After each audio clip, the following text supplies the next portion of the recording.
Hey Frozen community, it's Claire! By now you must know that the LCD screen is one of the most crucial components in resin 3D printing. When LCD screens get damaged or worn out, it'll result in lower print quality and even failed prints. Therefore, periodically replacing the LCD screen in your printer is necessary to make sure you are always on top of your 3D printing game.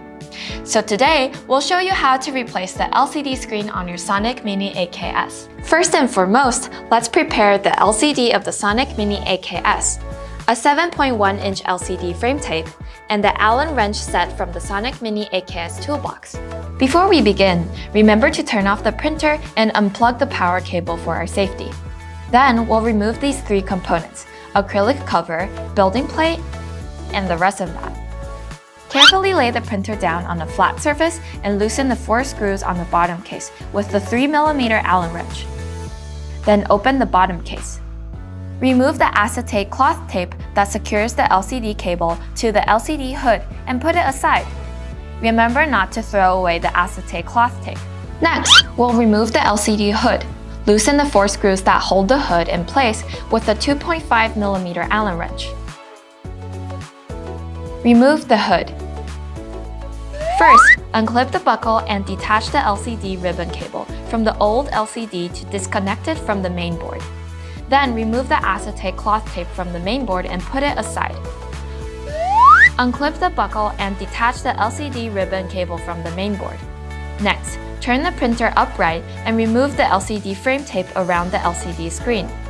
Gently tilt the printer and push the LCD ribbon cable from inside the printer with your right hand, and assist in removing the LCD screen with the other hand. You've now successfully removed the old LCD screen. Now let's install the new LCD screen. Peel off the protective film with the green label from the LCD. Be careful handling your LCD panels. They are fragile and you don't want to break them. Make sure that the LCD screen is clean from any debris before installation. Thread the LCD ribbon cable through the slot while positioning the LCD screen.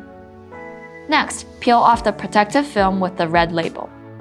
Then continue to peel off the frame tape on the right side of the LCD frame tape and stick it gently. We suggest to tear off and stick the adhesive at the same time. The new LCD driver is now set up. Lay the printer down. Remember, the lined surface is the back of the LCD ribbon cable. Connect the back of the LCD ribbon cable to the main board and clip the buckle. Then connect the front of the LCD ribbon cable to the LCD panel. Lastly, double-check the direction of the cables to ensure they are connected correctly. Now, we can start installing the LCD hood. Attach the LCD hood back to the printer and tighten the 4 screws with a 2.5mm Allen wrench.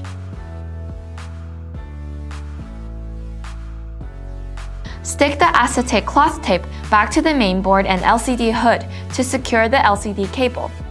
Put the bottom case back in its place and tighten the 4 screws on the sides of the bottom case. Then turn the printer upright. Lastly, let's test the LCD. Click on LCD Test and make sure the LCD screen displays the same image as seen on the touch panel. Do another test with the vat cleaning function. After that, we need to install these 3 components back to the printer: the resin vat, building plate, and acrylic cover. Congratulations! You've successfully replaced the LCD screen in your Sonic Mini AKS 3D printer. If you would also like to print these models, feel free to click the Picks Up link in the description. Thank you for watching! If you have any questions, don't hesitate to leave a comment below. Like always, remember to like, subscribe, share, and turn on notifications for more exciting news from Frozen. I'll see you next time. Bye!